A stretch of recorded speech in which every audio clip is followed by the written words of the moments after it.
Okay, so, sorry. It's going to be another episode of questionable lighting. Oh, maybe I should have set it up here. Should I? Okay. Apologies, everybody. I know I should be a better YouTuber by now, but anyway, today we're talking about gay overachievement. I did a TikTok about this and I got lots of comments and lots of interest in it. And I thought, you know what? This deserves its own dedicated long form video because I think it's something interesting to talk about, and it sure has affected the way I see myself and I think probably how I live my life, but we're gonna find out.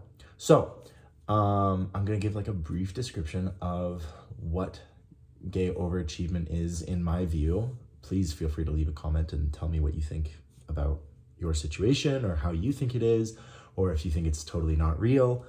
Okay, you know, this is just my general thoughts and opinions. So, because that's kind of the whole point of YouTube. So it's like literally just my thoughts and opinions, and I understand that people are going to think different things. So, gay overachievement is the tendency for LGBT people, lesbian, gay, bisexual, transgender, queer, nonconformist, all of the people of the LGBT community, when they seem to really like punch above their weight, or they seem to achieve great things in their careers, in specific areas of their lives, in different aspects of who they are, in their hobbies and interests. It's the tendency for them to sort of get fully immersed into what they're interested in and try and excel at it. So that's kind of what it is. And so, for example, that can be the tendency now for, like there have been studies and statistics about gay men now seem to overachieve over their straight counterparts in terms of graduating university, earning a higher average income, and things like that. And there have been sociologists focusing on this topic for the last 15 years. You can look at some of the data. I looked at some of it when I was in university. So my data is a few years obsolete because I was in university pre-COVID, but feel free to explore and feel free to leave facts. And, you know, if you have facts to the contrary of this whole idea, please leave them. Like I'm interested in this topic.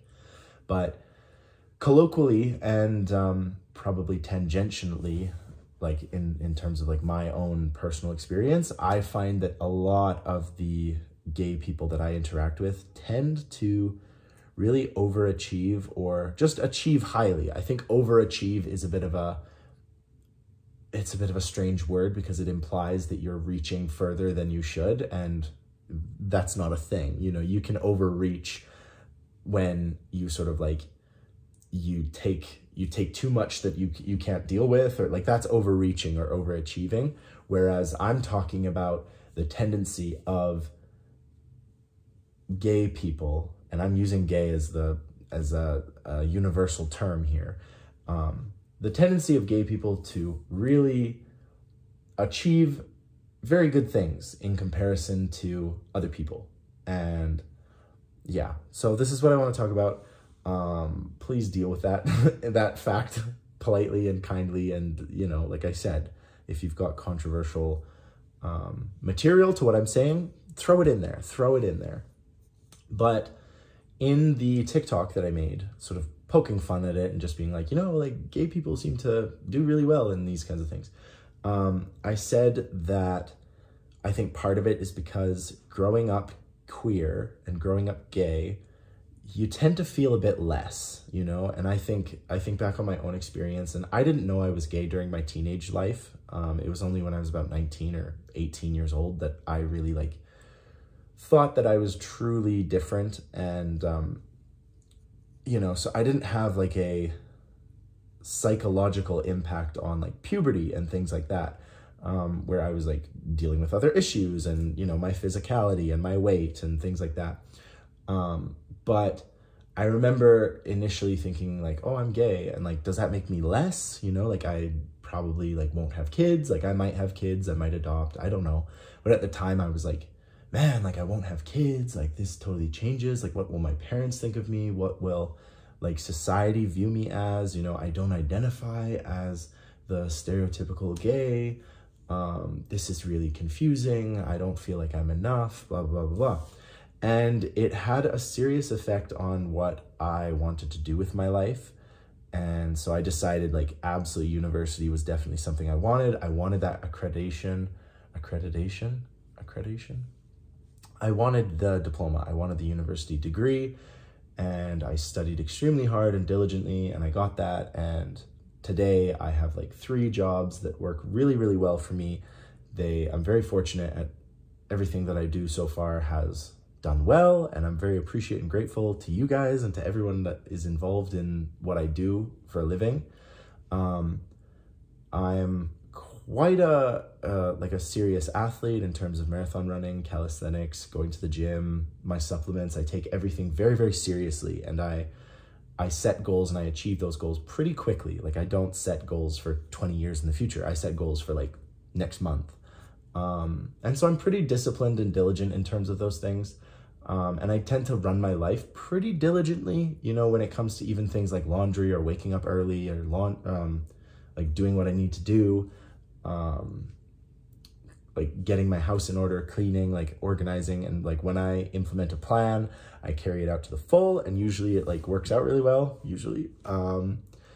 But I think a lot of it comes from this idea of like feeling initially like I was a bit less and that I wasn't worthy of love unless I was sort of overachieving or excelling in what I was doing. I think that's what it really comes down to, is it comes down to gay people wanting to excel and receive affection and admiration for their skills, because we feel as though we are not going to receive that admiration and that affection through just being a human, you know, because we're gay, it somehow discredits us or puts us down, or it puts a chip on our shoulder, or it puts us a rung lower on the ladder in order to fulfill something. And so we have to reach even harder and try harder and work harder in order to achieve that success. So I think that's kind of the concept of where we're coming from. And my experience with many, particularly gay men in my dating life, is that a vast majority of them seem to have some kind of driven focus or passion that they encourage. And like I said in my TikTok, it's not necessarily academic or career success that they are overachieving in or that they are excelling in. I've met many gay men who are very focused on a specific skill or an interest, and they do it better than 90% of their counterparts. So like I've met gay men who are in the restaurant sector and become managers within 5-6 months and become like very, very high up in restaurant management or that kind of thing. So, you know, some people might have their reservations about like a restaurant job. I certainly don't. I think like the work that they do is absolutely incredible and it's essential for our society. But I think it is interesting that many of the people I have come into contact with have been incredibly driven and focused. And, you know, these people have never been fired. These people quit jobs when they realize that these jobs are not working with their goals. And they tend to excel and be promoted and achieve success rather quickly. I think unusually quickly is a safe assessment of what they do. And like I said, when they aren't achieving something in their career, they'll have a specific skill. I know many sort of college D1, D2 athletes who are gay and have achieved like provincial or national success. There's the joke about like the gay volleyball player, and I know several gay volleyball players who have gone to provincials, have gone to championships, nationals, and they all have that like driven, focused spirit. And I think a lot of that comes from the idea of, oh, I'm gay. By being a professional athlete or a very high achieving athlete, I will get validation from my parents, my community, and I also really love it. You know, I think a lot of this has to do with an enjoyment. It's not just like, oh, I feel like a chip on my shoulder, I need to achieve this. It's like, I really love this and I get affection and achievement from it, so I'm gonna become the best I can at this. So I think there's a lot to be said like that. It was only in my last year of anthropology that I really started studying a lot of like LGBT achievements and things like that, about how, although the data on like gay marriage is pretty new, obviously, because gay marriage hasn't existed for very long socially in North America, although it hasn't existed very long, currently gay marriages tend to excel over the quote unquote normal heteronormative marriages. They last longer, they are stronger, there's more communication, they're more likely to go to therapy and work things through. And again, like, feel free to look at the data and, you know, quote it down below. And if it's contrary to what I'm saying, then, you know, I retract everything I'm saying. But from what I studied when I was studying this stuff, through my anthropology research and stuff, that was the case, you know, and there was these interesting societal factors that seemed to somewhat help LGBT people in one way or another, or in one area of their life. And I don't know, I'd like to hear your anecdotal stories. I know science doesn't put a whole lot of value in anecdotes, but I do. I think it's interesting, the human stories, because at the end of the day, every statistic is a story. So feel free to leave stories about, you know, your achievements, especially if you're an older LGBT member. I'm very interested in having to deal with like a completely antagonistic society and being gay, and what that did. Did that make you achieve and become a high-powered lawyer? Did that sort of burn you out and you moved to a remote island and just chilled for 40 years? Did it make you focus on something that your parents gave you affection for? So, you know, like if you grew up in the 1970s or the 60s or something, and your parents were very anti-LGBT, what effect did that have on you, being LGBT and knowing that your parents didn't approve? Like, did you decide to focus on a specific aspect of your life where they really appreciated it and they gave you affection for that skill or that talent or that career or that interest? Because like I said, it's an interesting topic, and I think there is a lot to be said anecdotally and also from the broader like scientific realm about LGBT people somewhat achieving unusual results based on the statistics of what would normally happen if they were heteronormative. So yeah, that's basically where we're going with this. It was a fun TikTok to make. A lot of the comments were really interesting. There were people sharing some of their little stories about like, oh yeah, like I did this, and you know, I'm so focused on this. And from my own experience, just dating or communicating with my friends who are lesbian and my friends who are queer, many of them have long-term successful relationships. Many of them have very impressive careers and they excel at the things they do. There is a long-haul study currently going on about children raised in lesbian households.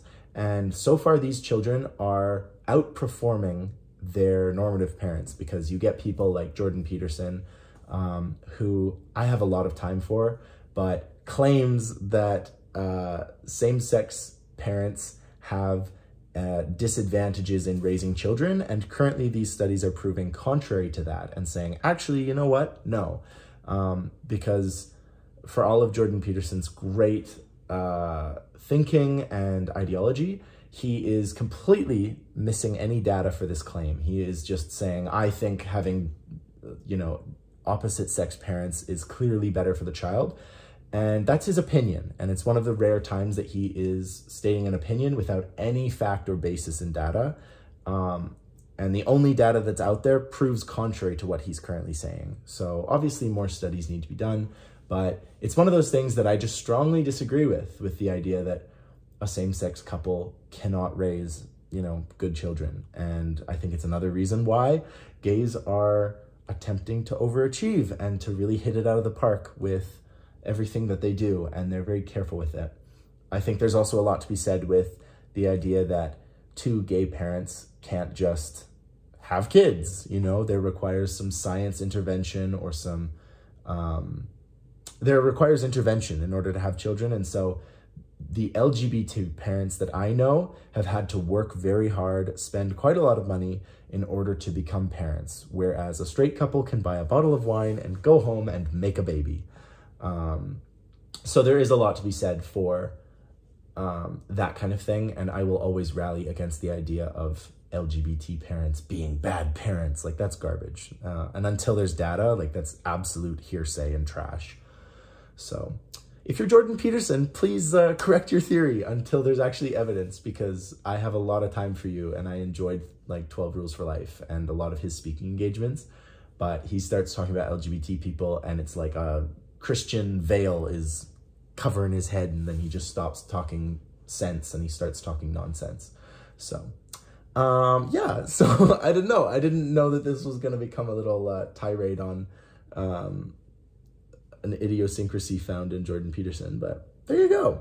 So yeah, please let me know what you think about this whole concept of like LGBT overachieving, or I don't know, I really don't like that word overachieving. I like the idea of just achieving and, you know, being successful. So, but let me know your thoughts. Let me know your concepts. I'm interested in this one deeply, as most of these videos are, but this one is kind of a bit special in my head.